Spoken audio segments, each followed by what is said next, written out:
దత్తాంశ నిర్వహణ, వర్గీకృత దత్తాంశం యొక్క సగటు మొదటి భాగం, ప్రత్యక్ష పద్ధతి. పిల్లలు, మనం ఇంతకుముందు పాఠ్యాంశాల్లో అవర్గీకృత దత్తాంశం యొక్క సగటు లేదా సరాసరి ఏ విధంగా కనుక్కోవాలో నేర్చుకున్నాం. అవర్గీకృత దత్తాంశం యొక్క సగటు కనుక్కోవడానికి మనం అంశాల మొత్తాన్ని అంశాల సంఖ్యతో భాగిస్తాం. ఒక్కొక్క పరిశీలనాంశము ఒకటి కంటే ఎక్కువ సార్లు ఉన్నందువల్ల మనం ప్రతి అంశాన్ని దాని పౌనఃపున్యంతో గుణించి వాటి మొత్తాన్ని కనుక్కుంటాం. ఆ తర్వాత ఆ మొత్తాన్ని మొత్తం పౌనఃపున్యంతో భాగిస్తాం. కాబట్టి x bar is equal to sigma F I X I by sigma F I. ఇక్కడ ఐ విలువ 1 నుంచి n వరకు ఉంటుంది. ఇదే మనం ఇంత క్రితం పాఠ్యాంశంలో నేర్చుకున్న అంశం. అంతేకాకుండా మనం ఇంత క్రితం పాఠ్యాంశంలో చూసిన అవర్గీకృత దత్తాంశం యొక్క ఉదాహరణని ఓసారి గుర్తు చేసుకుందాం. ఇది ఒక ఫ్యాక్టరీలో పనిచేసే వివిధ పనివారి జీతాలని తెలిపే పట్టిక. ఇక్కడ ఎక్స్ఐ విలువ 6,000 మరియు ఎఫ్ఐ విలువ 15. అంటే 15 మంది మనుషులు నెలకి 6,000 రూపాయల జీతాన్ని పొందుతున్నారు అని అర్థం. X2 5,500 మరియు ఎఫ్ఐ 8 అంటే ఎఫ్ఐ 8 అంటే 8 మంది నెలకి 5,500 రూపాయల జీతాన్ని పొందుతున్నట్టు లెక్క. మనం ఆ ఫ్యాక్టరీలో పనిచేసే వాళ్ళ సరాసరి జీతం కనుక్కోవాలి అనుకుందాం. ప్రతి ఎక్స్ఐ యొక్క జీతము మరియు పౌనఃపున్యం యొక్క లబ్ధాన్ని కనుక్కుంటాం. అంటే ప్రతి వరుసలో లబ్ధం అన్నమాట. ఉదాహరణకి 15 × 6,000, ఎందుకంటే 15 మంది నెలకి 6,000 రూపాయలు సంపాదిస్తున్నారు కాబట్టి.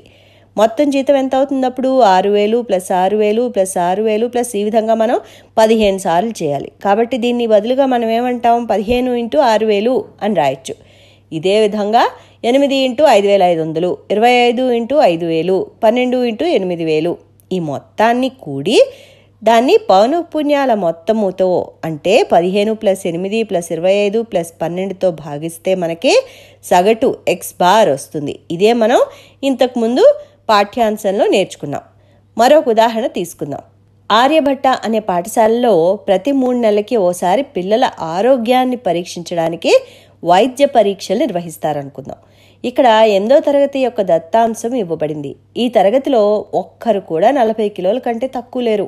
40 నుంచి 45 కిలోగ్రాముల్లో 6 విద్యార్థులు, 45 నుంచి 50 కిలోల్లో 18 మంది, 50 నుంచి 55 కిలోల్లో 12 మంది విద్యార్థులు, 55 నుంచి 60 కిలోగ్రాముల్లో 3 విద్యార్థులు, ఇక చివరిగా 60 నుంచి 65 కిలోల్లో 1 విద్యార్థి ఉన్నారు. అత్యధిక విద్యార్థుల బరువు 64 కిలోగ్రాములు. మనం ఈ తరగతి యొక్క సరాసరి బరువు కనుక్కోవాల్సి ఉంది. ఆ తరగతి యొక్క సగటు బరువు అన్నమాట. ఇది ఒక వర్గీకృత దత్తాంశం. వర్గీకృత దత్తాంశంలో ఎక్స్ఐ విలువ ఏమవుతుంది? ఇక్కడ దత్తాంశం కొన్ని సమూహాలుగా విభజించారు. వాటిని తరగతులు అంటారు. ఈ విధంగా అన్నమాట. 40 నుంచి 45, 45 నుంచి 50 మొదలైనవి. ఇక్కడ మనకి సమూహాలు మరియు ప్రతి సమూహానికి పౌనఃపున్యాలు ఇవ్వబడ్డాయి. ఆ తరగతి మొత్తాన్ని సూచించేటట్లు ప్రతి తరగతికి మనం ఒక బిందువును తీసుకుంటాం.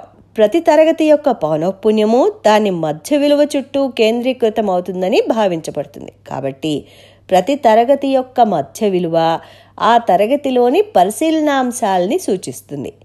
గుర్తుపెట్టుకోండి, మనం ఇంతకుముందు పాఠ్యాంశంలో తరగతి హద్దులను కలుపుతూ పౌనఃపున్య సోపాన చిత్రం నుంచి పౌనఃపున్య బహుభుజిని నిర్మించాం.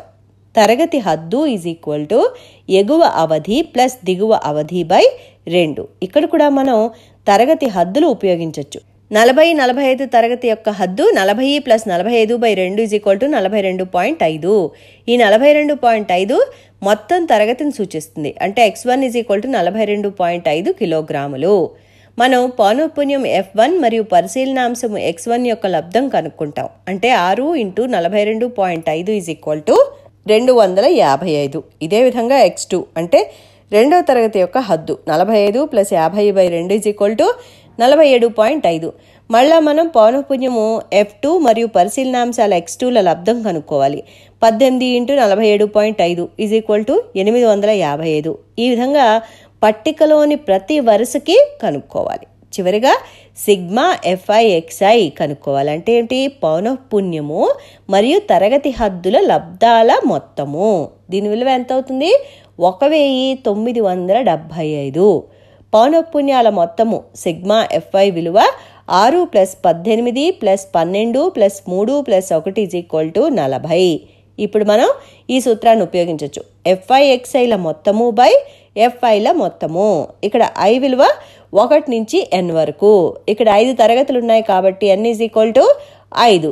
అప్పుడు సగటు = 1975/40 49.375 కిలోగ్రాములు.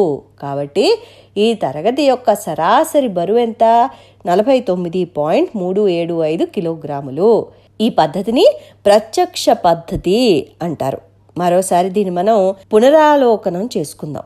మొదట ప్రతి తరగతి యొక్క మధ్య విలువ కనుక్కొని తరగతి హద్దులు నిర్ణయించాలి. ఉదాహరణకి 42.5 అనేది 40-45 తరగతి యొక్క మధ్య విలువ.